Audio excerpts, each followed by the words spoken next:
Raríssimas, raríssimos e raríssimas, boa tarde, René de Paula Júnior falando aqui no Radinho de Pilha, 24 de março de 2026, e defina aqui, porque vocês devem estar percebendo uma pequena diferença na ambiência do som, na acústica. Na verdade, hoje eu não vou conseguir gravar onde eu costumo gravar, que tem um isolamento acústico razoável, né? Eu estou gravando exatamente onde fica aqui o meu computador. Vai ser de uma certa maneira ilustrativo, porque pelo menos no começo dessa gravação eu vou deixar que vocês percebam os barulhos eventuais que a construção faz, caminhões apitando, buzinando, dando ré, máquinas estranhas e tal, mas logo na sequência eu vou cortar para uma versão provavelmente melhor, espero que mais limpa, graças ao trabalho mágico de um recurso da Adobe. Aliás, eu agradeço aqui aos super raríssimos, aos 17 super raríssimos que contribuem com o Radinho todo mês, né, porque uma das coisas que isso ajuda é pagar a conta da Adobe. A conta da Adobe, eu uso a suíte toda, tal, isso não é exatamente grátis, mas um dos recursos que ela oferece é um recurso que é pela web, é pelo browser, que se chama Podcast Enhance. Na verdade, você pega qualquer arquivo de áudio ou mesmo um arquivo de vídeo, você faz o upload, você manda, já mandei, sei lá, o mesmo vídeo que eu gravei ontem, que eu vou comentar daqui a pouquinho, né, o vídeo tinha gigas e gigas, eu mandei o vídeo lá para cima, eles fazem alguma coisa que eu não sei com AI e o som fica maravilhoso. Então, provavelmente, o som que vocês estão ouvindo a partir de agora é o som depois de passar por esse tratamento meio místico, meio esotérico que a Adobe faz. Eu agradeço de coração porque salva o dia. Eu estou mencionando aqui a gravação de ontem. Ontem eu fiz um vídeo daqueles que eu fico achando que pronto, agora eu posso morrer sossegado porque finalmente eu dei minha grande contribuição para a civilização ocidental, mas depois eu vou ver 10 pessoas assistiram, não fez a menor diferença. Mas é quase que um resumo de, ou sei lá, o que se aprende ao longo de uma vida inteira em mercado de trabalho. Eu vou resumir aqui para vocês, eu vou dar o link, como sempre, para o vídeo original. Faz parte do Roda e Avisa, que é um podcast que eu comecei em 2003, faz 23 anos, muito tempo, muito antes do Radinho de Pilha. Não é? Mas é a gente manter sempre a distinção entre trabalho e obra. Eu estou, assim, imaginando aqui que muitas pessoas, isso é lógico, não vale para todo mundo, na hora que elas, sei lá, se definem, na hora que elas têm tempo livre, na hora que elas vão no Facebook postar alguma coisa, elas vão postar algo que praticamente se confunde com a sua própria identidade. Eu tenho amigos que um dia eu descobri que o cara, na verdade, era baterista. Outra mais para frente eu descobri que era pintora, né? O outro de repente escreve maravilhosamente bem, o Lolo faz livros infantis, né? Coisas que eu jamais poderia imaginar porque eu conheci o cara do mercado de trabalho, né? Eu conheci a pessoa do mercado corporativo, sei lá eu, né? Então você está ali no trabalho, você não imagina que a pessoa tem alguma outra atividade com a qual ela se envolve muito mais. E é muito interessante porque é bom, eu estou tentando chamar essa outra atividade, trabalho, eu não preciso definir o que é trabalho, não é? Mas eu vou chamar de obra justamente isso, que não é feito por dinheiro, não é feito para necessariamente pagar suas contas, pelo menos em princípio, né? É aquilo que expressa, ou que você expressa, sei lá, quem você é ou como você existe, não é? É lógico que isso não é todo mundo que tem essa necessidade, eu tenho, aliás, eu confesso que, mesmo sendo um produtor compulsivo, né, de texto e vídeo e áudio, etc. e tal, o tempo todo, e eu sempre fiz isso independente do meu trabalho, isso não foi o meu trabalho, é o que eu poderia chamar da minha obra, né, se tem alguma coisa que para mim é vital, é tirar foto. Não que seja maravilhoso, pelo contrário, profundamente amador, né, mas eu não saio de casa sem câmera, e se eu volto de uma viagem, a primeira coisa que eu quero fazer é ver se as fotos ficaram boas. Então, eu tenho esse lado, né? Quando eu publico alguma coisa no Facebook ou no Instagram, muitas vezes são fotos que eu tirei, porque eu estou inteiro ali, mais ou menos como eu estou inteiro aqui, não é? É lógico que isso não funciona para todo mundo. E por que eu chamei a atenção nesse vídeo?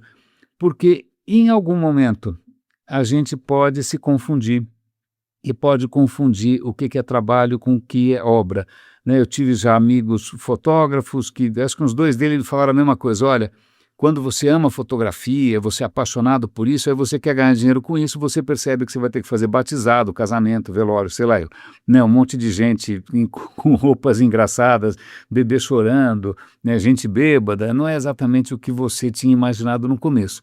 Então eu lembro de vários amigos que falavam assim, se você ama alguma coisa, não trabalhe com isso, né, faça alguma coisa que te dê prazer, mas cara, aquilo que realmente te representa, separa, é uma outra lógica tal, não entre na lógica do mercado.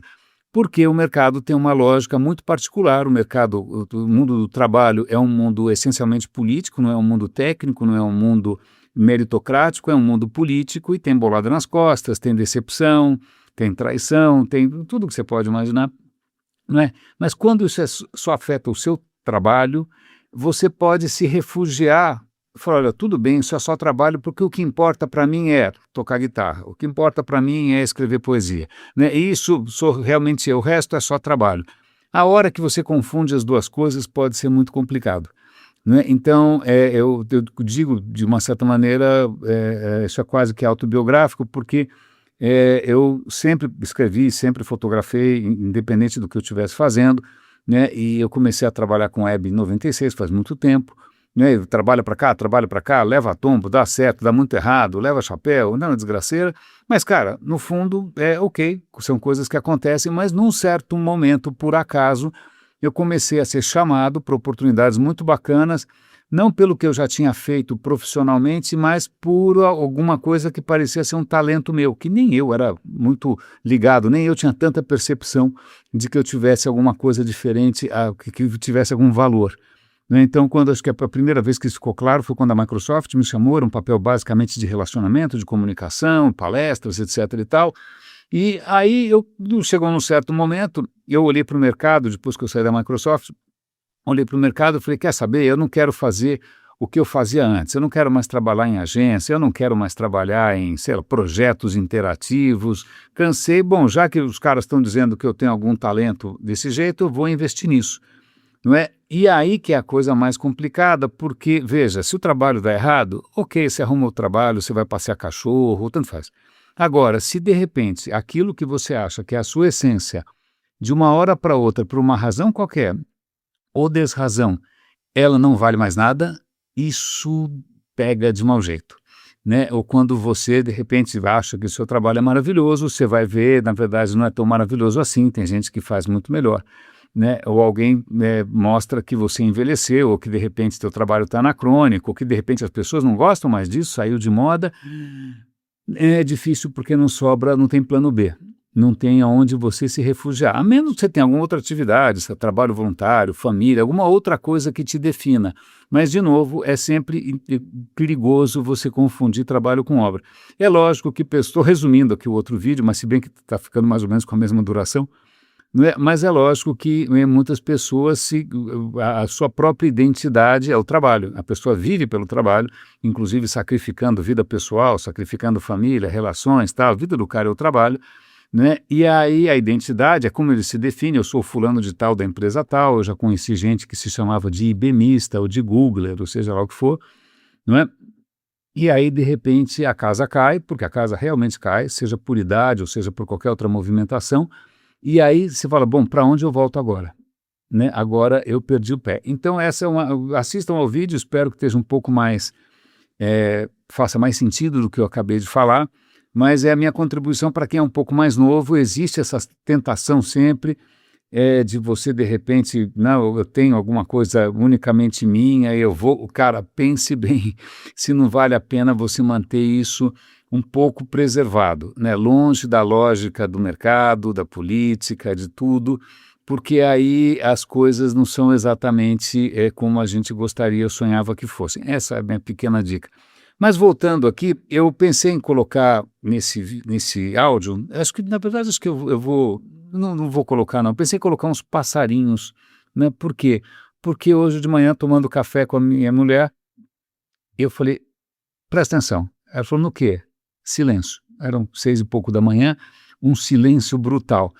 O que não é legal, porque aqui sempre foi muito gostoso ouvir os passarinhos o dia inteiro, né? Mas com essa obra que está apitando aqui do meu lado, já tornou isso uma coisa do passado, né? Os passarinhos, pelo menos nessa esquina, nesse pedaço aqui, desapareceram. Hoje eu fui a pé para minha aulinha de italiano, desci 2 quarteirões, ali ainda não tem nenhuma construção maior, né? Ainda tem muitas árvores, eu ouvi passarinhos que eu nunca tinha ouvido, fiquei felicíssimo. Eu até pensei em acrescentar aqui, mas aí ouvindo agora um episódio muito gostoso do Science Friday é um programa de rádio americano que eu adoro, o apresentador é uma graça, está ficando velhinho como eu também, que é o Ira Flatow, mas ele estava entrevistando um pesquisador que lançou um livro sobre o impacto disruptivo, revolucionário, transformador das flores.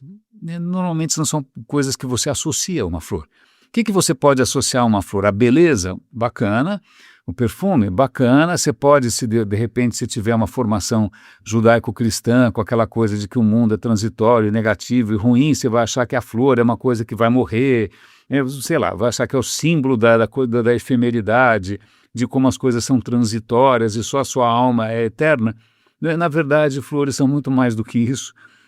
Aliás, é muito bom que ele esteja chamando a atenção agora, porque 50% das flores do mundo, das espécies de flores do mundo, estão correndo risco de extinção, e extinção não tem volta, não é que não tem mais uma hora volta, não tem mais, morreu, não tem mais, você quebrou o brinquedinho, você quebrou justamente a continuidade que caracteriza justamente a vida não para, exceto quando a gente colabora e realmente estraga tudo.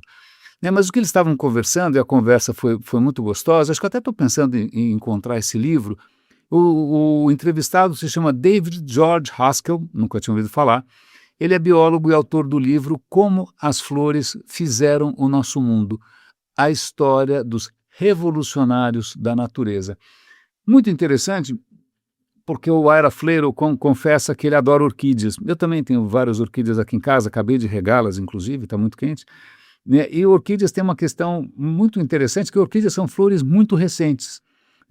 Na verdade, assim, é o píncaro da glória das flores. As flores demoraram muito para chegar nas orquídeas. As orquídeas têm uma complexidade absolutamente fascinante. As orquídeas acho que têm o maior número de espécies entre as flores, tem uma diversidade incrível. Mas flores, no geral, também são relativamente recentes, Não tinha flor desde sempre. As primeiras formas de vegetação que dominaram que conquistaram a Terra, não tinham flor. Era o que a gente chamava, se eu não me engano, era gimnosperma, é isso? Minha biologia do vestibular é muito fraquinha, mas acho que era isso, era o quê? Sei lá, fala aí, samambaia, qualquer coisa dela. Uma coisa muito primitiva. Num certo momento, e não faz tanto tempo assim, surgem as flores, e as flores fazem uma revolução. Hoje, grandíssima parte das plantas por aí são flores. Os 60% da energia que você consome, em média, vem de flores. Não porque você coma girassóis ou, sei lá, begônias. Não. É que, na verdade, trigo, milho e outras coisas, arroz, são gramíneas, e as gramíneas são flores. Não parece, mas gramíneas são, sim, plantas com flores. Então, uma boa parte da sua dieta vem de plantas que fazem flor, que é o trigo, o arroz e o milho. E a outra parte da sua dieta, é lógico, que você come açúcar, da cana-de-açúcar, etc. e tal.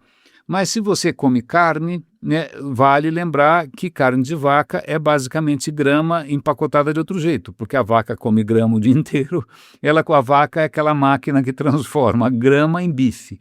Então o bife é uma grama disfarçada, o mesmo para galinha, para outras criaturas que transformam grama. Então veja, a explosão de vida dos mamíferos e tudo quanto é tipo de bicho, que depende justamente das plantas que têm flores. Eu nunca tinha parado para pensar que grama... aliás, ele até faz um comentário que é curioso, que ele fala que o gramado, esse gramado americano, aquela coisa perfeita, aquilo na verdade é uma perversão nossa, porque a gente é como se a gente estivesse condenando a grama a ficar sempre no mesmo estado, porque se você deixar a grama crescer, o que ninguém deixa, ela vai ter todo um ciclo completo, ela vai querer se reproduzir, vai querer fazer sexo e depois vai morrer. A gente não deixa a grama fazer sexo nem morrer, a gente corta tudo antes.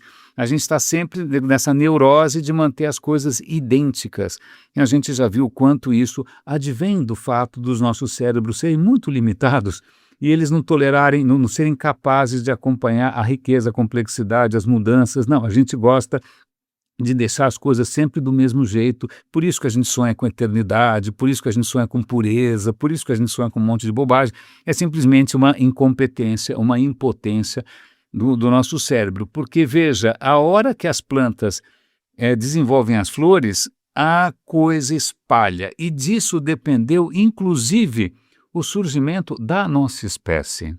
Nós, humanos, devemos a nossa existência às flores. Não que alguém tenha dado um buquê de rosas para alguém e daí... Não foi essa história. Né? Não foi nenhuma estratégia de sedução.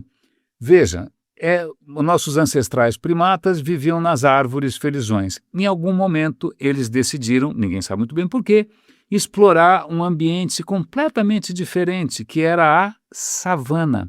A savana é justamente coberta do quê? De plantas que têm flores, de plantas que florescem, de gramíneas, de tudo coisa que você pode imaginar.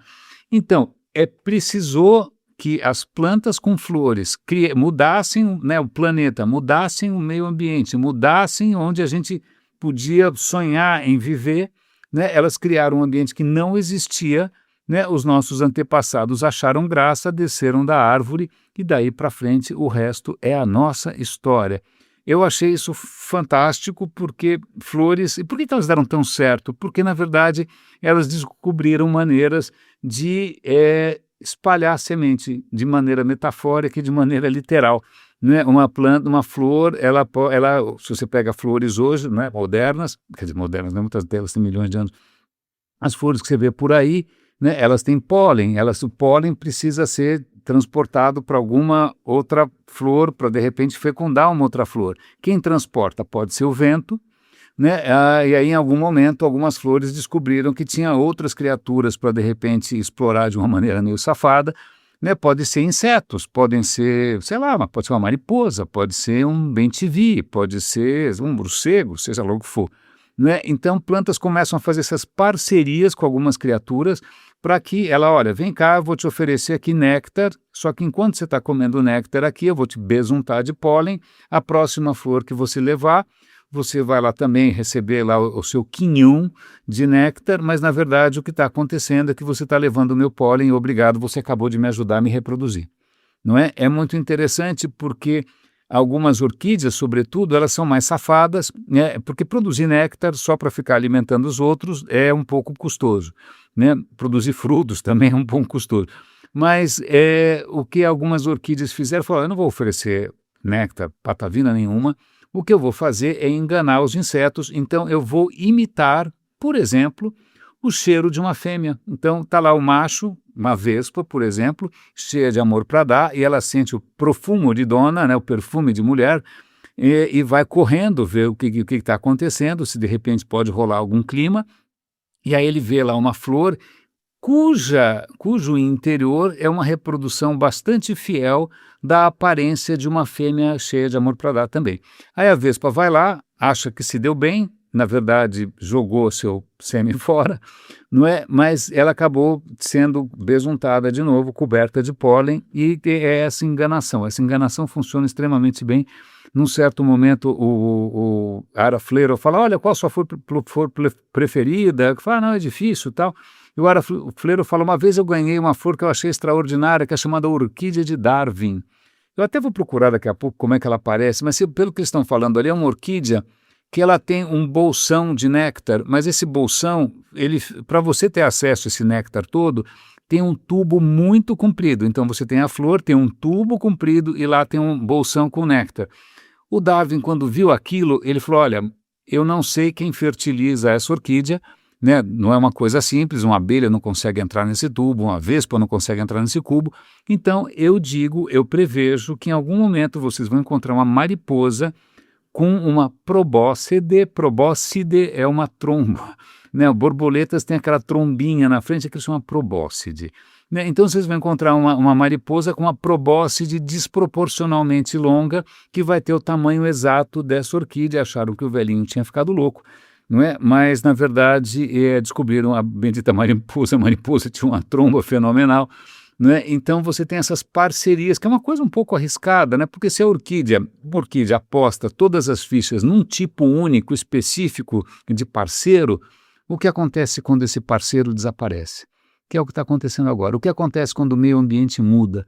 Não é? Mas, de qualquer maneira, a gente tem que, de novo, agora, a próxima vez que você olhar para uma flor, não pense que ela é um símbolo não, sei lá, da mortalidade, você vai usar em velório, né, como a vida é transitória. Não, não, não, você pensa como a vida é potente, né, como elas estão aí mudando o planeta, mudando as espécies há milhões de anos, e isso quem olha nem vê. Aliás, muitas vezes, quando você olha uma flor e você acha bonita, na verdade, é uma completa coincidência, porque muitas flores, as cores e os desenhos que elas têm são invisíveis para nós, porque elas fazem tudo isso muitas vezes em ultravioleta. Você não enxerga ultravioleta, eu também não, mas os insetos enxergam. Então eu vou tentar localizar aqui algum link que mostre para vocês algumas flores que parecem completamente sem graça, branquinhas. Quando você vê em ultravioleta, é super desenhada justamente porque os insetos enxergam ultravioleta, a gente não. E já que a gente está falando aqui de evolução, eu ouvi ontem uma conversa bastante interessante. O Sean Carroll, que é um podcaster, por assim dizer, mas é um professor de filosofia da ciência, ele mesmo é um físico, né, um astrofísico, ele estava entrevistando uma mulher que escreveu um livro sobre biologia, mas mais especificamente sobre um cara que todos nós aprendemos como um cara errado.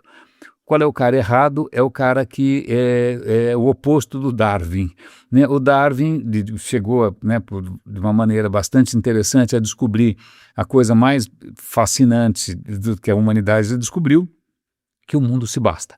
Né, que você não precisa de um criador, você não precisa de nada. A natureza, ela, através da evolução, da seleção natural, ela conseguiu produzir essa diversidade toda e continua operando seleção natural. A gente comentou recentemente aqui que algumas florzinhas na Califórnia está tendo uma seca absolutamente miserável, isso poderia colocar as florzinhas em risco, mas surgiu uma mutação, e as flores que têm essa mutação estão se dando muito bem, obrigado. Então, quando você ouve falar do Darwin, você vai falar, não, porque antes a teoria era a teoria do Lamarck. Lamarck é um francês, anterior a Darwin, bem anterior, e o Lamarck dizia que ele achava que tudo bem, o mundo foi evoluindo devagarinho, mas de que maneira ele evoluiu? Ele evoluiu de uma maneira um pouco estranha.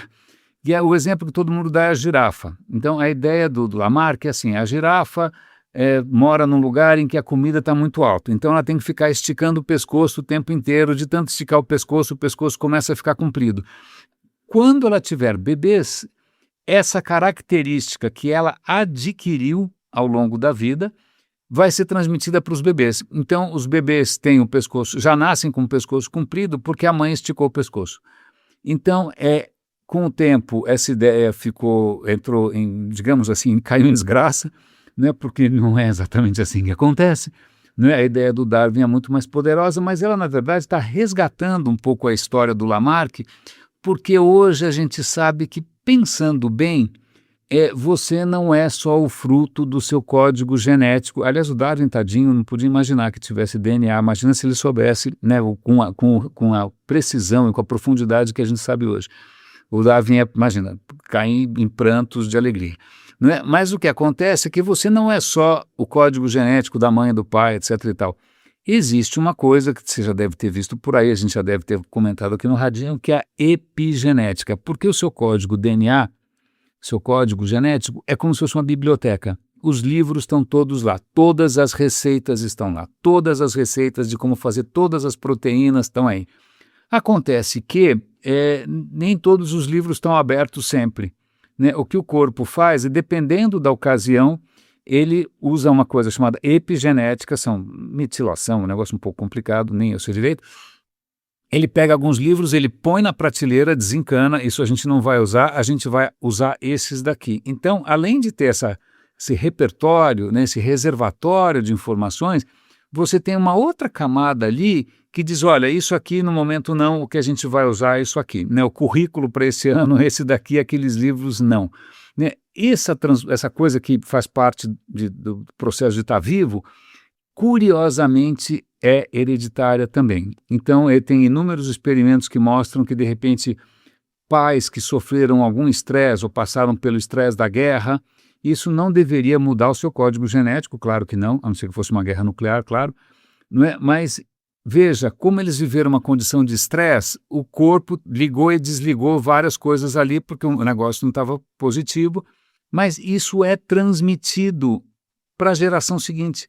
Então, crianças que nasceram de pais que passaram por algum tipo de estresse, ou que passaram fome, ou seja o que for, elas já vêm com um pouco dessa informação, preparando já, não é que a criança nasce em branco, imagina, os pais tiveram que mais ou menos se adequar à situação que eles estavam, né? A criança não começa do zero, ela já herda essas adequações, elas não modificaram o código genético, o código genético continua sendo o mesmo, o que elas herdaram é a epigenética, então isso mostra que o Lamarck não estava de todo errado, né? Existe uma hereditariedade, não só do código, mas efetivamente do que aquele organismo passou, de como ele sobreviveu, né? O que, de uma certa maneira, dá à vida ou às criaturas vivas um pouco mais de agência. Então, aquilo que elas conseguiram fazer para sobreviver, né, e que, em princípio, não afeta o DNA de maneira nenhuma, não é? Isso é hereditário um pouquinho, uma geração ou duas, eu não sei quantas, mas o Lamarck não estava tão errado assim, né? É muito interessante porque, aliás, vale foi um comentário que eu achei bacana, porque nós sempre avaliamos ou enxergamos a natureza através da tecnologia que a gente tinha à mão, né? Então, num certo momento, a gente começa a fazer, sei lá, relógios, cucos, pequenas máquinas, então você vai imaginar que o corpo todo da gente funciona como uma máquina. A gente vai começar a mexer com eletricidade, a gente vai achar que o corpo inteiro tem algum tipo de energia vital, né, correndo pelas suas veias, que é a história do Frankenstein. Ele é baseado na história desse fluido vital, né? A gente vai fazer máquinas a vapor, a gente vai imaginar que o estômago é uma caldeira. Agora a gente pensa tudo como se fosse computador, né? Mas é curioso porque, veja, o Descartes, que eu estou sempre falando mal aqui, por ele ter introduzido, ou pelo menos formalizado, esse conceito que é uma lástima, que é o conceito do dualismo, a história de que existe a natureza, que a natureza basicamente são máquinas, as criaturas são máquinas, não é? E você tem, então tudo é máquina, mas você tem uma alma eterna. Então tudo é transitório, você tem a sua consciência e a sua alma eterna. Não é? E dualismo maldito tal, que a gente aqui não recebe muito bem. Mas, na verdade, o Descartes ele já tinha uma tradição anterior, que era a tradição que durou milênios, né? Que era a tradição de Aristóteles. Aristóteles dizia o seguinte, tem 3 tipos de alma, né? Por que não, né? 3, a alma sensitiva. Então, as plantas têm a alma sensitiva. Aí tem a outra, a alma, qual foi a alma? Volitiva, agora eu não lembro, que os animais têm, então eles têm vontades, eles vão para lá e vão para cá. Não, tem a alma vegetativa, agora sim, a alma vegetativa das plantas. Agora, os animais têm a alma sensitiva, né, que eles sentem desejo, eles sentem fome, eles sentem coisas, eles se deslocam, tal. Então os animais têm uma alma a mais que as plantas, mas os seres humanos teriam essa alma racional, nessa alma que outros vão achar que é eterno, então tem 3 almas. Agora vem o nosso amigo Descartes, ou não, inimigo, e vai dizer, não, só tem uma alma, que é a alma eterna, que vai não sei para onde, e o resto, na verdade, funciona como uma máquina. Mas isso mesmo também não foi muito bem recebido na Revolução Francesa, que são notoriamente antirreligiosos, notoriamente ateus. Eu falo, não, esquece esse negócio de alma eterna, o que existe mesmo é essa coisa maquinal, né? A gente tem que entender o universo, a natureza por ela mesma. E, curiosamente, essa história de encarar o mundo como uma máquina, ou as criaturas vivas como se fosse uma máquina, tem um fundo religioso. Sabe por quê? Que é o que eles chamam da hipótese do relojoeiro, né? Vamos supor que você está andando por aí e você tropeça, vai atravessar um riacho, que beleza, né? Está andando no riacho, aí você pisa num negócio duro, você olha, puta, onde eu pisei? Era um seixo. Que beleza o seixo, tão bonitinho, tão redondinho e tal. Mas, pois bem, aquilo, você sabe o que aconteceu. O negócio ficou rolando lá um tempão, aparou as arestas, o bicho ficou redondinho, etc e tal. Mas agora imagina que você pisa, você vai ver o que é um relógio. Aí o que acontece? Se tem um relógio ali, bom, primeiro alguém perdeu.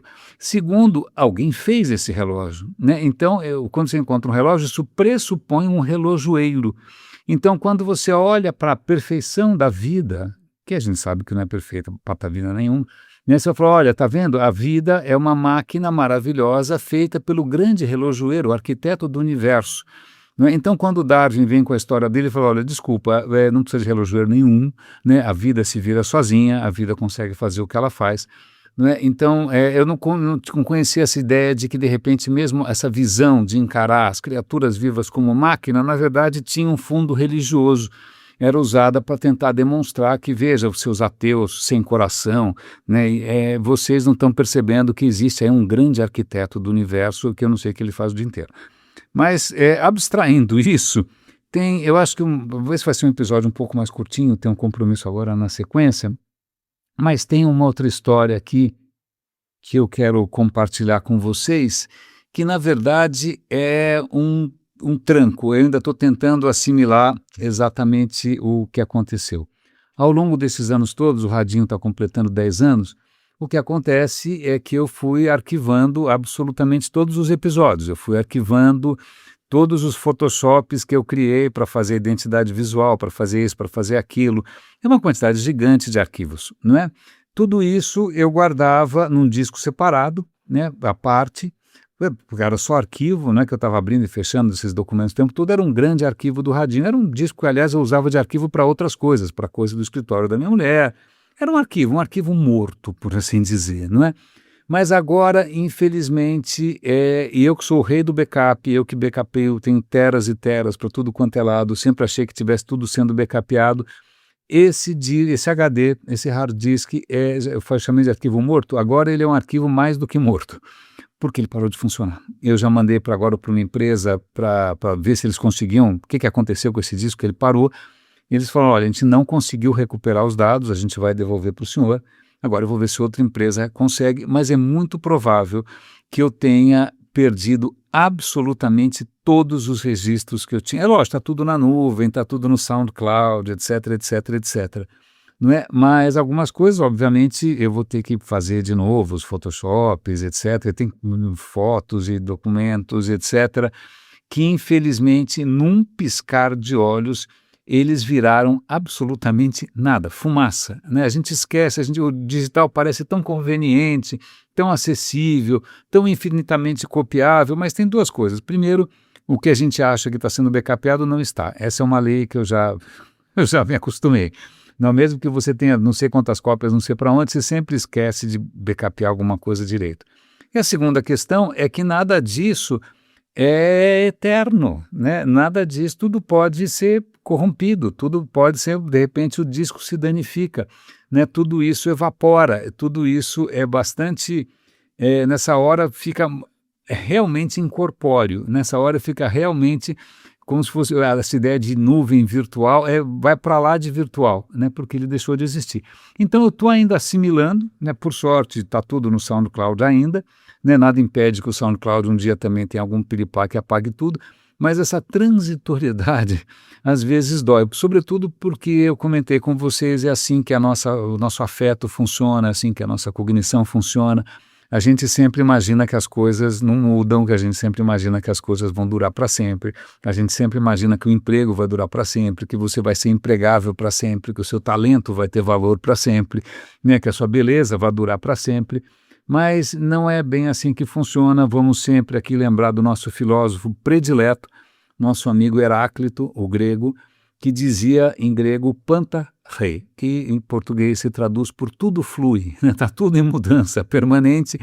Isso é de uma beleza extraordinária, isso ajuda a gente a entender as flores, os pássaros, a evolução, tudo, mas infelizmente isso não é natural para o nosso cérebro, que tem as suas limitações, tem as suas manias. Então, quando alguma coisa deixa de existir, ela deixa um rombo. Mas tudo bem, eu estou assimilando, a gente continua aqui. O que é mais importante é que mesmo que tenha desaparecido isso tudo, prossegue, né, aquilo que o nosso amigo Spinoza, outro filósofo querido do Radinho, chamaria de conatos, esse impulso que as coisas têm para se perpetuar no tempo e para se diversificar no espaço. Então, o conatos do Radinho continua firme e forte. Agradeço a vocês por terem ouvido essa gravação um pouco diferente. Cuide-se, um grande abraço e até amanhã.